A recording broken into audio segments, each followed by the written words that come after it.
ધોરાજી ખાતે બાબા આંબેડકર સાહેબની જન્મજયંતિની ઉજવણી. પોરબંદર લોકસભાના ભારતીય જનતા પાર્ટીના ઉમેદવાર મનસુખ માંડવિયા અને ધારાસભ્ય મહેન્દ્ર પાડલિયાએ બાબા સાહેબને શ્રદ્ધા સુમન અર્પણ કર્યા. બાબા સાહેબ અમર રહોના નારાઓ લાગ્યા. મનસુખ માંડવિયાએ કહ્યું કે બાબા સાહેબનું જીવન લોકો માટે પ્રેરણારૂપી. બાબા સાહેબે બંધારણ થકી મહિલાઓને પણ એમના અધિકાર અપાવ્યા. મનસુખ માંડવિયાએ ભવ્ય લીડથી વિજય થવાનો વિશ્વાસ પણ વ્યક્ત કર્યો. અહેવાલ વિમલ સોંદરવા, લોકાર્પણ. બાબા સાહેબ આંબેડકર જન્મ જયંતિ નિમિત્તે આજે અમે બાબા સાહેબને શ્રદ્ધા સુમન અર્પણ કરી.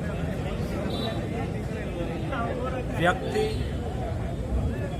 જન્મેથી નહીં પરંતુ પોતાના કર્મથી મહાન બને છે. એનું કોઈ ઉત્તમ ઉદાહરણ હોય તો એ બાબા સાહેબ છે. એ એમના પ્રારંભિક જીવનમાં અડગ રહીને એમણે જે સંઘર્ષ કર્યો છે, એમણે પોતાના જીવનની અંદર સંઘર્ષથી ઉચ્ચ જવાબદારી પદ પ્રાપ્ત કર્યા પછી બંધારણ સભાના અધ્યક્ષ તરીકે દેશને જે આદર્શ બંધારણ આપ્યું,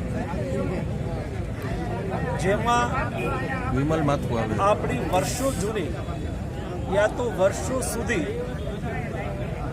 આપણી ગુલામીના કાર્યકાળમાંથી આઝાદ દેશ ભવિષ્યની અંદર કાયમ આઝાદ રહે એ પ્રકારનું ઉત્તમ અને આદર્શ બંધારણ આપનાર, ગરીબ, શોષિત અને વંચિતોને પોતાનો અધિકાર આપનાર, સમાજ માટે અને રાષ્ટ્ર માટે પોતાનું જીવન સમર્પિત કરનાર બાબા સાહેબને કોટી કોટી વંદન.